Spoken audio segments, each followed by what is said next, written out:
Okay, guys. Let's get down to business. Stay here, Rico. Stay here. Okay, so here's the thing. Zombieland Saga episode 12. Notice I'm wearing my Love Live shirt because it's the last episode of Zombieland Saga Revenge. This 12th episode went out with a bang. It left me like my heart is filled with a lot of excitement. Now here's the thing. This video might be a little long than you think because what Zombieland Saga did, what Zombieland Saga Revenge did, it made my heart like blast. You know, it made me feel like, oh my God, I love it. And all I gotta say is spot on. While me and my favorite idol in Love Life, Rico, was watching this, we have to understand, from the beginning of Zombieland Saga Revenge, we didn't know what people back then, you know, most viewers and most of us didn't know what revenge meant for them. But then looking back on it, you have to realize this is the revenge they were looking for. Here's the thing. When it comes to anime characters or a group, when it comes to that revenge theme, the theme of revenge, plot-wise, story-wise, it's that growth. It's the character's growth that makes the character or he or she or the group great in terms of revenge. It's developing, the character building. That's what makes a revenge story worth watching. And some revenges do tend to get like cringy. Some may or may not. Some is good, some are bad. But for Fran Chocho's revenge story throughout the entire course of Zombieland Saga, it was great. From the beginning of Zombieland Saga, they were down. They were in a huge debt. They couldn't bring a performance that they wanted to on the grandest stage, EFS. They couldn't bring that much. They only brought like what, 200 people? But not like a huge audience. And throughout the episodes, we see them building up to make Fran Chocho great again. We see them trying to become great. They had their own radio station. They were in debt. Now they're not in debt no more. And then when the tide flood that impacted Japan, what happened? Oh, this is what they did. They performed despite the outcome of Saga. Kind of like watching Japan Sings and Tokyo Magnitude thing. They brought it back. Now, here's the thing. Here's the thing about this. If you're a fan of Bang Dream, and if you know Pastel Palettes, understand, they also did a collaboration in the Bang Dream JP version. I have an EN version and a JP version of Bang Dream. And Pastel Palettes collab with Zombieland Saga Revenge. It's really good. Go on, you can check it out. They got the zombie pastel palettes. Now, this episode was 27 minutes. 27 minutes. That's the same episode what they did with Ray Zero. Remember back then, Ray Zero was 27 minutes long? Same basic principle. This was 27 minutes long, and they did it. Like, here's the thing. How did they make the last episode great? By giving us 27 minutes. And that's what they did. And this was the greatest saga in history that many saga fans will enjoy. So without further ado, here's my review of episode 12 of Zombieland Saga Revenge. Let's do it. So here's the thing. The governor and them was just having situations about what they can do to fix Saga up with the plans of what happened in them. And again, looking at the disasters and everything that's being rebuilt, it's kind of like watching Japan Sings and Tokyo Magnitude. And if you watch those two shows, I felt the vibe just by watching them. But leave me to Kotaro. You know, for a manager like him to make Fran Chocho great, and for him to go through so many harsh things just to make them great, you have to agree that he needs to be nominated for Best Male Character out there. If there was a Crunchyroll Anime Awards, he has got to be up there without questioning. So, as a result of that, the governor listened to him and like, okay, let's put on a show. Now, Fran Chocho was thinking about, okay, what can we do to to give the audience what they want, to give Saga fans and a smile once again. What they did, they were on the radio show, and leave it to Saki, being the leader that she is, explaining like, okay, we've been through harsh times. And some of us have been going, and I'm sure some of y'all have been going through so many things since this disaster happened. But we want to support you guys and put on a show unlike any other to bring the smile Saga once again. So we're gonna perform on the stage. We're gonna perform for everyone. And then, what's great about this? I love how they brought the past, present, and future characters from the entire Zombieland Saga universe to be going on, like, to watch them perform. Every character, side characters we know are on set to watch them perform on the grandest stage. And that kind of, I was really thrilled about that. On March 8th, 2020, they performed it like nothing. Again, every character they know from the first season up till now, it was a spot-on masterpiece.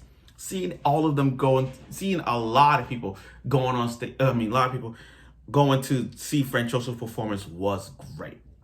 Now, again, I'm going to go in a little longer in this detail because this was so much stuff. And I'm going to be like exciting because you bear with me. So let me start with the opening of the performance. Watching them, first time, here's something. It was like going to a Love Life concert. I went to a Love Life concert once. I go to plenty of Love Life concerts before. So basically what I'm trying to say is, I like how they did with the countdown, where it's like 6, 5, 4, 3, 2, 1, 0. And they showed each zombie idol the introduction, showing how, like, okay, 6 is Lily, 5, 4, even to Tai Yamada being 0. Which I'm gonna get to Tai. But here's the thing. Me and Rico, we were watching this like nothing. Yes. We were watching this show, and oh my God, I had my glow sticks. I legit had my glow sticks out here for this one. We was watching it, and the first performance they did was impact. It was so good. It was so freaking great. I mean, literally, there was nothing I could say that they put a whole, like, I was cheering for them. I was like, hey, I lost my voice. Bear with me, my voice. I was screaming like, hey. I was such in the zone watching.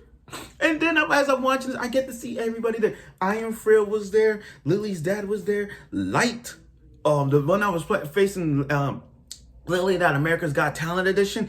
And it was everybody again. Studio Mappa did a great job bringing the cast of everybody. But again, the first performance was really great. Now, on to the second. Before I get to the second performance, can we talk about Tai Yamada for a bit? Let's talk about Tai. I ain't gonna lie. Tai Yamada was not, at the beginning, I didn't think Tai was gonna be my top 5 favorite zombie idol. I'm kidding you not. Because there was something about Tai I couldn't even question about her. Like, back then I always asked myself, okay, is Tai Yamada gonna be my top 5? We'll see. Because back then she was like the bottom, because I didn't know nothing about her. I didn't think of anything about her. She was just a zombie girl. She was like, okay, how come the other could talk but she can't? And then season 2 came, and we had a Tai Yamada episode. We got some little hints of her. Like, she went to her gravesite, which is a Yamada grave. Okay, that's that. So now we know, but we didn't get a lot of info about her. Like, what really happened to her. That's what I'm saying.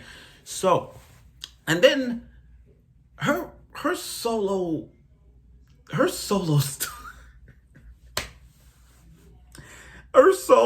she's like, oh, yeah, oh, yeah. I'm like, oh my God. Ty's performance had me rolling. She's like, ah, and it was like, ah, right, chew, chew. Everybody was. Everybody like Tai Yamada. Now here's the thing.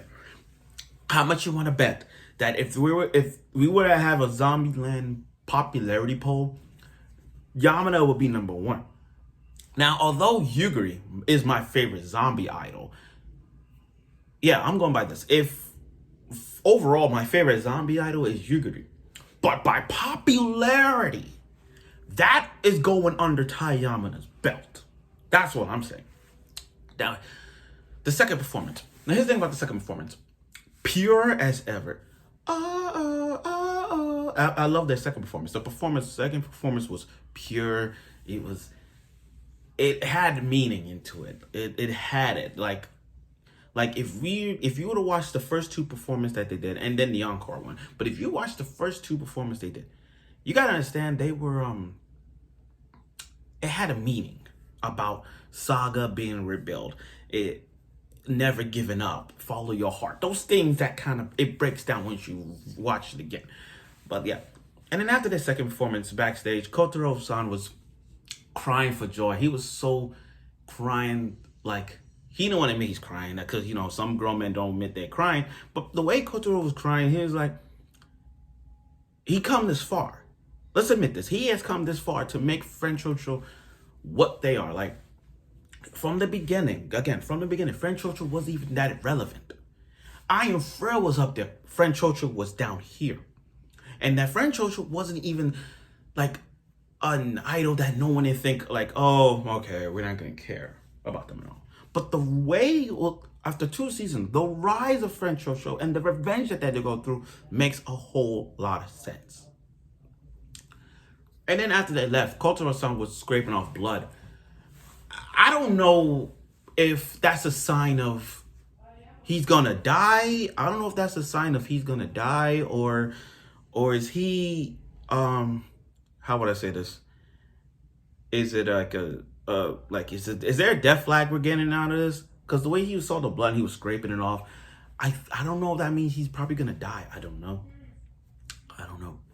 And then they gave us the third performance. The third performance was really, really great. Like for that encore to give to express it out, and then as you watch their performance, you get to see them rebuilding French Ocho's home, the building that they collapsed. And I'm happy that they get to have a new home for them. Now, here's the thing. After 3 performances, this has got to be the greatest performance ever.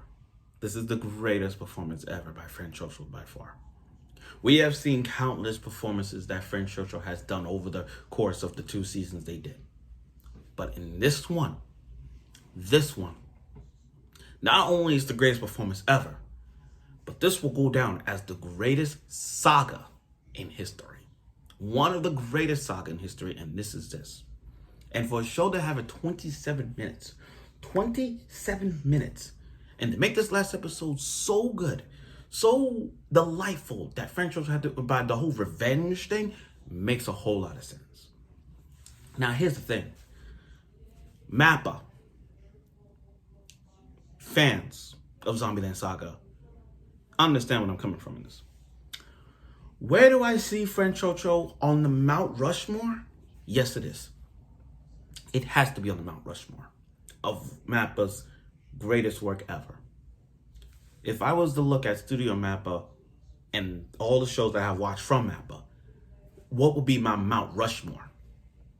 Attack on Titan, Jujutsu Kaisen, Zombieland Saga, and Chainsaw Man. Now, I'm sure you're wondering why Chainsaw Man. Because I've read Chainsaw Man. I loved it.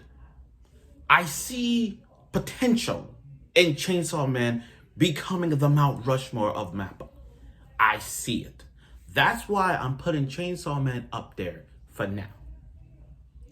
Now, again, now back to Zombieland Saga, like I said.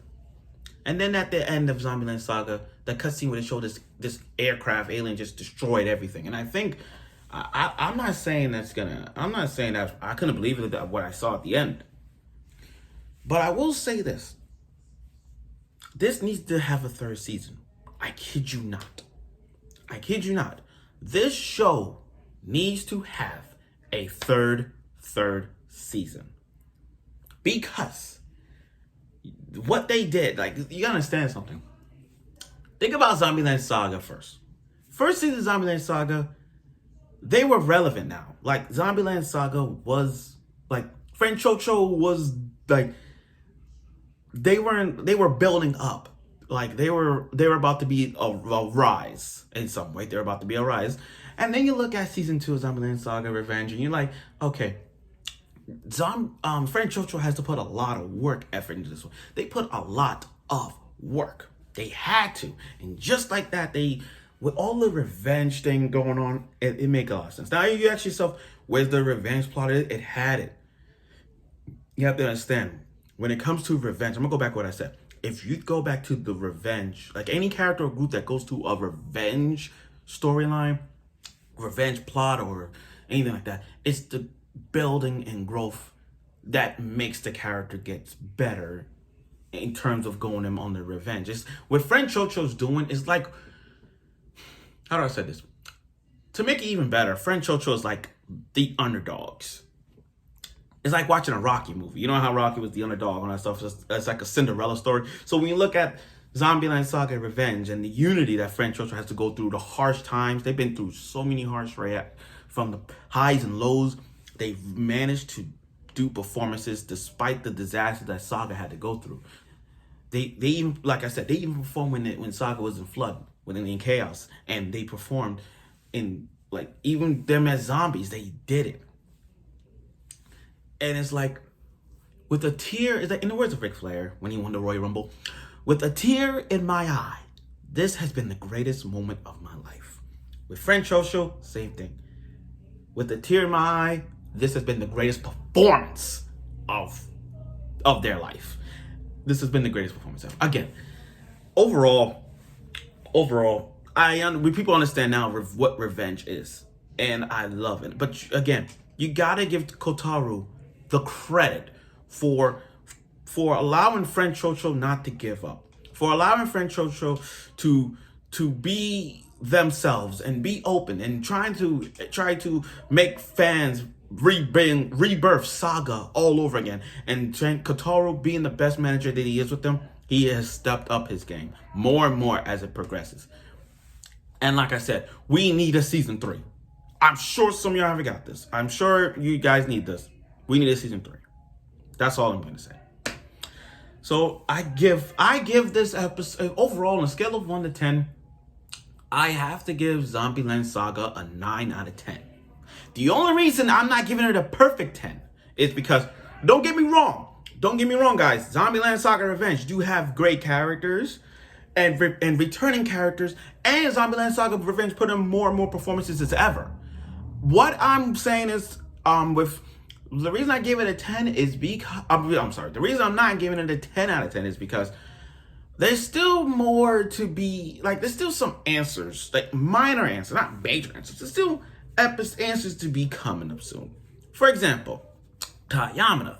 Like, don't get me wrong, I like Yamada right now. She is stepping up. She's about to be this close to be my top 5 idol, zombie idol. I'm just waiting for the time where Yamada is going to talk. I'm still waiting more on the history of Yamada's backstory as to what made her, like what is Yamada, like who is Yamada, where she came from, all that stuff. While other zombies we get to know, like Saki, Yugiri, Lily, Sakura, everybody else like Junko, like we got their backstory. It's Yamada's backstory is so secretive that I'm waiting for it to be a season 3 soon. And like I said, we're still waiting for that. I'm still waiting for her to talk. Don't get me wrong, I just probably her doing like, oh, I get that. I'm still waiting for her to talk. If she was talking, I would have put her on the freaking spot. But again, Zombieland Saga Revenge, I give it a 9 out of 10. So thank you for watching my video, Zombieland Saga Revenge. This was episode 12, the greatest performance ever in the history of Zombieland Saga. And I'm sure Rico had loved it too. So, again, I look forward for summer shows. And if there's any summer show you guys want me to do reviews on, let me know. I am currently going to do a review on Miss Kobayashi Dragon Maid. That's when it comes out. That's what I'm doing. But if, again, any other show you guys want me to do a review for the summer, keep me posted and let me know on Twitter or on YouTube. Or comment about the Zombieland Saga show as well. So thank you for watching my video, and I'll see you in July with new shows that I'm gonna do reviews on and upcoming shows.